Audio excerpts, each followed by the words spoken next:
The roof calculator program, we incorporated this into RENOLIT in 2024.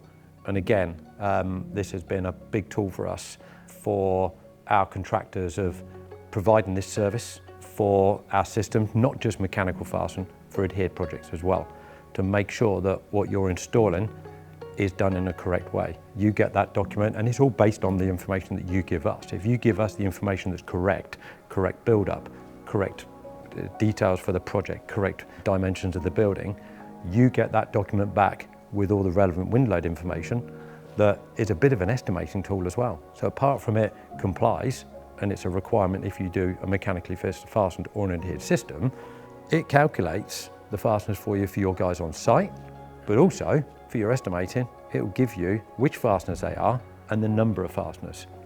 How much time is that going to save you? But also, it complies, you're doing the right thing.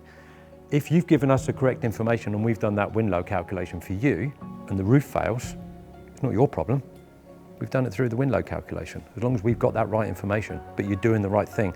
When a site engineer comes down later on, you finished your 5,000 square metre roof, which we're hoping they're really, really big. You finished that roof, site engineer comes along and says, where's your wind load calculation? If you haven't got it and you've guessed it, A, you may have either underfixed, overfixed, wasted a lot of money.